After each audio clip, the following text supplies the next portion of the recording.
put an end to this topic once and for all, turn the Hubble round and show us Earth in real time, zooming in onto a place so that we can see what's happening at that place, and we know that there is something up there looking down on us from space. But they will not do it. They can't do it. It can't. It doesn't exist. It literally doesn't exist. It's all fraud. It's all fake. Pretty much everything NASA puts out is fraudulent. Nobody has actually really gone all the way across Antarctica. Yeah. Now there are millionaires out there who could assemble the resources to make an expedition and completely go across and chart Antarctica and make a name for themselves, being the first person to do that. Yeah. But nobody ever does. Now you can actually measure the temperature of the moonlight next to the temperature of the shade of the moonlight, and you'll find the moonlight is colder than the shade, the opposite from the sun. So the moon is throwing out its own light, and that light is the opposite from the sun. Now that tells you that it's not reflecting the sun's light. It's producing its own, and its light is different from the sun's. So the scientific community have not told us this, because they won't tell us this, because it destroys this idea that the sun is lighting up the moon. The other thing that's about the spinning Earth is looking at the stars. Now, directly above the axis of spin is the pole star, Polaris, okay, directly over the North Pole. And we're told that the reason that all the stars spin around the North Star is because the Earth is spinning at 1,000 miles an hour. Okay, seems to make sense, because if you put a long exposure camera pointing at the North Star, you'll see the stars will make perfect circles around, perfect star trails. The only problem is the Earth is also orbiting the Sun at 67,000 miles an hour. Okay, the Sun is moving, dragging the Earth and all the planets up that way or that way at 600,000 miles an hour. So why do we see perfect circles? Because that's the slowest speed, that's slowest motion in that mix, and yet the Earth is moving 67 times faster that way and 600 times faster that way. So you should see the stars do all sorts of strange motions, but you don't. You only see them make these perfect circles. That tells me that it's the stars that are moving, not the Earth. If a pilot is flying around the curve of the Earth, then he should be dipping the nose down every 5 minutes. He should be dipping the nose down to stay around the curve. But the thing that really got me interested was, as you say, the gyroscope. In a plane there is a artificial horizon, okay, and it's based on a gyroscope. And if you spin a gyroscope on a surface, it will want to stay upright. You can twist and tilt the surface as much as you like, the gyroscope will stay upright. So if a plane has a gyroscope and it starts following the curve of the Earth, the gyroscope would stay upright, which means the artificial horizon will start to roll backwards. But it doesn't. That's absolute proof that a plane flies over a flat surface rather than a curved one. Because I asked the pilot on my last flight, do you ever notice the artificial horizon rolling backwards? He said, no, but the artificial horizon has complex electronics in it to make sure it knows where it is on the Earth and it compensates. But I went to the manufacturer of the artificial horizon, and they confirmed to me that it's completely mechanical, nothing electronic in it whatsoever. So it's literally just a gyroscope that can freely move. So that right there is proof to me that planes fly over a plane. The problem is that we're taught as children this ball Earth lie, And you know, you might ask as a child, you know, what about the people in Australia? You know, they're standing on the bottom of the globe, won't they fall off? And your teacher says, no, gravity. And you go, oh, okay. And you never go back to that question. But when you go back to it as an adult and start looking at it with a critical eye, right, the whole thing falls apart. As you say, the globe is spinning at 1,000 miles an hour. Neil deGrasse Tyson, who's a leading astronomer in America, tells us that the Earth is not a perfect circle. It is actually an oblate spheroid. It's squashed and wider at the equator. Yeah. So. Znači po stesnet je na polovite, a po širok je na ekvatorat. Exactly. So my question to him would be, why is there land at the equator? Because water will move more readily than rock. So if the Earth is spinning, the water will be collected at the equator. I mean, if you spin a wet tennis ball, okay, you spin a wet tennis ball, the water shoots off at the equator, essentially. So all the water will be gathered around the equator. So why is there land at the equator? Doesn't make any sense. It seems like Admiral Byrd found the edge of the dome, okay, while he was out there. And as soon as he left there, they started firing missiles straight up, I believe, to try and test how far that dome went. If you watch the trajectory of the space shuttle, it doesn't go straight up. It always goes in a curve and out to sea. Yeah, and if you see it. Why is that? Well, because is it normal to go straight up, as fast as he can, to go out of the atmosphere? I've been talking to a few people in sort of the scientific community, and I'll say no, straight up isn't the right way to go. You have to sort of go sort of around the curve and get speed to get into orbit. But still, the point is that they actually go horizontal. The space shuttle goes horizontal. It never goes any further up. It goes horizontal, very, very low down in the atmosphere, because it drops its external tank while it's still in the atmosphere. So you know, it's still in the atmosphere while it's horizontal. So it never gets any higher, and it goes out of sight. Not because it goes too high, because it goes too far downrange. And it seems that nobody's ever on the space shuttle, and the proof of that is the Challenger disaster. In I believe it's 1986, the Challenger exploded just after takeoff and killed 7 astronauts. But it turns out that 6 of the astronauts are still alive, and most of them are using their original names. And you can find pictures of them. They're using the same names, and they're doing ordinary jobs now. Teachers, lecturers, lawyers, whatever. But they're still alive.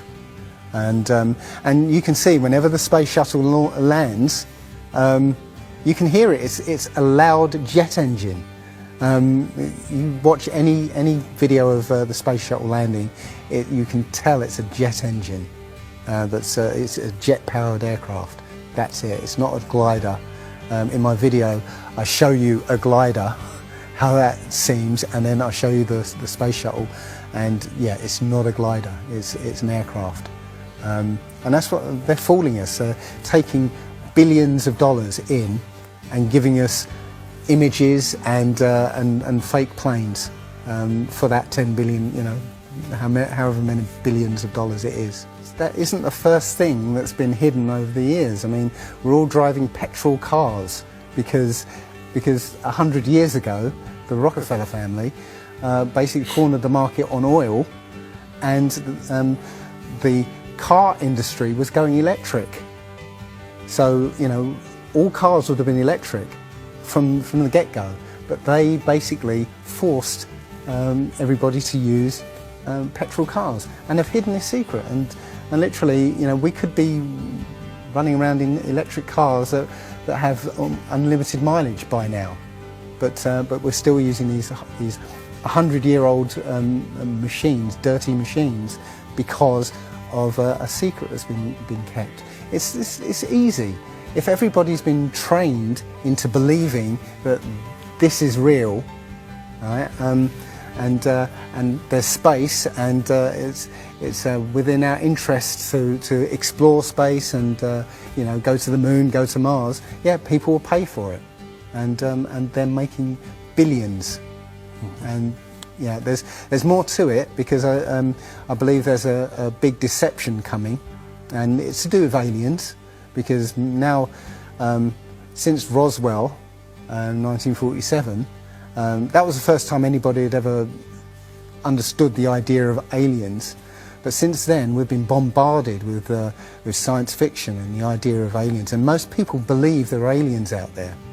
So they've prepared us for an alien invasion or an alien saviour. And I think the flat Earth came along at the right moment to educate people, to make people believe or understand that we've been lied to. And if you know, as I know in my heart now, that that is real and this isn't, I will not be fooled by aliens coming, because there are no aliens. There's no space. Yeah, it's all fantasy by Disney and NASA. Well, the Bible has a very, very clear view of what this place is, and it matches that place more than it matches this. Okay, and what it says is the great deep is under it, just water. It's just deep water, and above the firmament is water. And you know, it says in Genesis that he separated the water below from the water above, and made a space, and then made dry land appear out of the water. So what's under the flat Earth? Well, it's water, and it just goes on. Again, I don't know for sure, because I've not been under there. I don't know what's past the outside of, or the you know, the first few hundred miles of Antarctica. But everything I've seen over the last year and a half tells me that that is true and this isn't. And I'm starting to believe and trust my intuition about this. You think it's true, because this world is very different from what most people think it is. There are very powerful people who essentially rule this world right now. And the ordinary person is a slave in this world. And slaves aren't educated. You know, they're taught what they need to, or you know, they need to know. That's it. They're not taught truth. They're taught what they need to know. And so you're taught enough so that you can, you know, do the paperwork and operate the machinery, but you're not meant to know what's really going on, because that's the power they have over us. They know what's going on, you know, how this world works. We don't, so they can control us. In my opinion, the Big Bang theory and the theory of evolution and the ball Earth theory are all interlinked, and they're all there to make us feel as though we're insignificant. We're small, tiny, miniature, unimportant pieces of slime crawling around on a speck of dust in an infinite universe. If that's true, and there's no purpose, there's no meaning to anything, then our owners can do whatever they want with us. Then, you know, this is all accidental, so food can be genetically modified because it's imperfect. You know, we can be modified because we're imperfect. You know, if we realise that this is the universe, and complete universe. Yes, this system is everything. Everything that NASA has put out is CGI, is fake. Okay, you know, people say, I think you mentioned it. You know, if you look out into the universe, you see that the moon is round, you know, spherical, and the planets are spherical, and so why are we flat? Well, how do you know that the planets and the stars are spherical? You know, all you get is, if you look for a telescope, you see a flat disk. If you think you see a spherical shape there, well, it needs two eyes to resolve 3D. If you're looking for a telescope, you can't see anything in 3D. It's going to be flat anyway. So all you see is a flat blob of light. It's only NASA that's given you these beautiful pictures of so-called planets and stars. Yeah. So it's a fallacy to say, well, everything else out there is spherical, so we must be. You know, how this is special. You know, so why? It's like saying a basketball is round, so why isn't the court round? You know, it's a fallacy. So this idea of a ball Earth, theory of evolution, the Big Bang, is all about making us feel nothing, so that we can be used. If everybody realised how special we all are, how unique every single life is, then this whole world would change overnight. We wouldn't allow ourselves to be used by this cabal. We wouldn't allow this planet to be destroyed, because they're destroying it because, oh, it's just an accidental planet, one of millions. We've found other Earths, you know. Eventually, if this one gets too messed up, we'll go to another one. No, this is it. So if we all realise that, then we wouldn't allow all these things that are going on. It's all about control. There are a small group of people who want to control the world, and because there's so many of us out there, you know, they can't control us directly. They can't, you know, this small group of people can't, you know, come round to all of us and control us directly. So they must use our own minds, our own hearts and minds against ourselves. And this is what they've done. They've educated us into this world, into this globe spinning, you know, heliocentric Big Bang evolution world, which makes us nothing.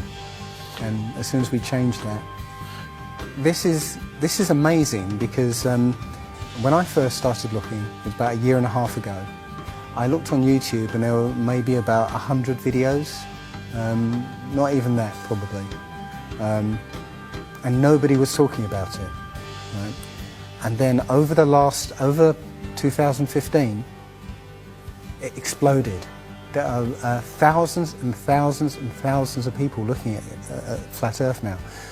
And what happens is that you'll watch something or read something, and something will strike a chord in your mind, and you'll think, yeah, I've always wondered that. And what will happen is you will start feverishly researching. I mean, what happened to me was, as soon as I got that, I spent every waking hour looking for things and testing things, and this seems to be replicated with thousands of people around the world who suddenly come into this. They start, you know, researching and getting a passion for this, because this is what I think, it's the truth, and we recognise the truth when we hear it, and we feel it, and this I believe has come at the exact right time, so that we awaken to what's going on in the world. Nothing else, you know, 9/11 even hasn't awoken people, right, to this extent. You know, for me, I've been an atheist for 40 years. From the age of 13, you know, I didn't want anything to do with God and Bibles and whatever, and religions. And now I know for a fact there is a creator. There are only two possibilities. Either there is a God or there isn't. And both of them are terrifying. Yeah. If there isn't a God, then nobody's in control. We're hurtling through space, and there's no plan, and there's no nothing, and you know, that's terrifying. If there is a God, then we'd better find out who he is and what he wants, and do exactly what he says. And it turns out that he gave us very specific instructions on how to live. And they're not rules as in, you know, laws that you know, that you must follow because you know, or put you in prison if you don't. No, these are rules to live by, to make a harmonious world. You know, don't harm anyone, don't kill anybody, don't steal from people. You know, don't covet people's items. You know, Don't lie. Don't lie. I mean, these things are written in our hearts anyway. Yeah, but we're in a society that that legalizes all of the 10 Commandments. You know, the policemen and soldiers can kill. They're allowed to kill. Yeah, you know. Politicians can lie. They can lie. They are lying all the time. They're actually. lying all the time. Police have been told that they are allowed to lie to try and get to catch somebody. Yeah, they're allowed to lie. Everything in the 10 Commandments is legalized in this society. That tells you who runs this society. Yeah. So yeah, this is a profound movement. I don't like using the word movement, but it's a profound shift in consciousness for people because, unlike any other topic that's come out in the last few years, this one has made people realise that they've been lied to.